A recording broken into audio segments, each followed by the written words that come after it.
The end of the glass ceiling. It will end not because women will finally make it into the top ranks of the Fortune 500 in significant numbers, but because most women will stop caring, and so will men. Generations X and Y will give up a lot to achieve balance in work and life, something the older generations were not willing to do. So advice like, "Don't leave gaps in your resume," is simply unsupportive and unrealistic. Young people need to cope with inevitable gaps in clever, new ways. The end of the grind. More and more people will choose a career because they love what they do. People will want to work to be part of something larger than themselves, and as a path to personal growth. People will choose a career as a way to keep the job of raising children from becoming dull and alienating. The end of consulting. All workers will feel like consultants, so the term will be useless.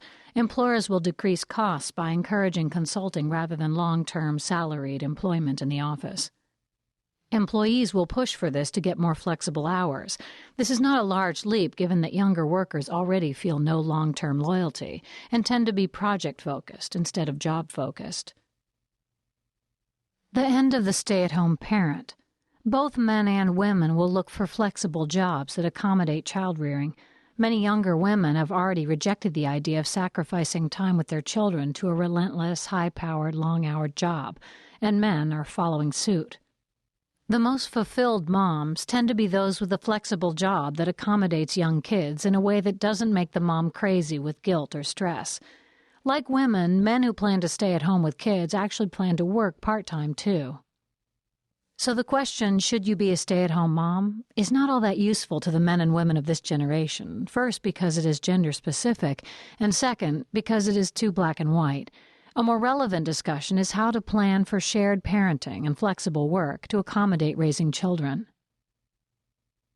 The end of hierarchy. Pecking order really only matters if you are working at the office all day, reinforcing ranks, so the less time people spend at their desks, the less they will care about rank.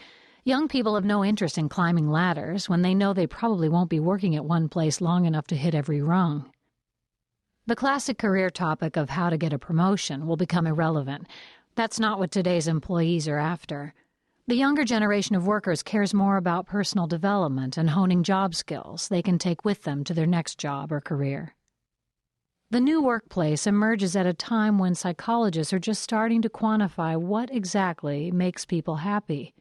The new worker will respond to this data quickly. Happiness Studies 101 is the most popular course among Harvard undergrads, and the research is infiltrating every discipline imaginable. Here's a sample of the research. You only need $40,000 to be happy. After that, what impacts your happiness the most is your personal relationships.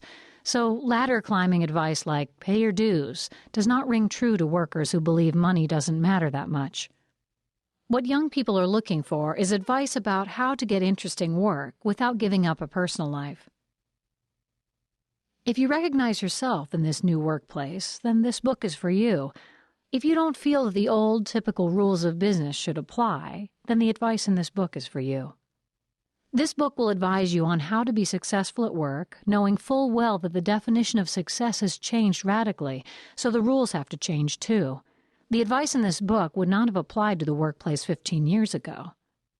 Tips like, use harassment to boost your career, differentiate yourself by staring at the wall, and make a strategic move to your mom's house, all provide tactics to get you what you want from a career in the 21st century. This book is for a generation that asks for more from their work than anyone has ever asked for in history, a generation that is making new roadmaps for new careers. This is a guide to getting the things that the current generation cares about from a generation that doesn't understand that. This book is about achieving success on new terms. My own work life has unfolded in a way similar to many workers in the new generation. I was lost, but then I learned how to get what I wanted from my boss, and I used these new rules to make adjustments to fit both my personal and professional lives. My resume depicts a successful marketing executive, serial entrepreneur, and widely read business columnist, but my story began in the sand as a professional beach volleyball player. I spent 3 years training 12 hours a day to get to the beach tour. I worked insane jobs that accommodated beach hours, and I often went hungry when rent was due.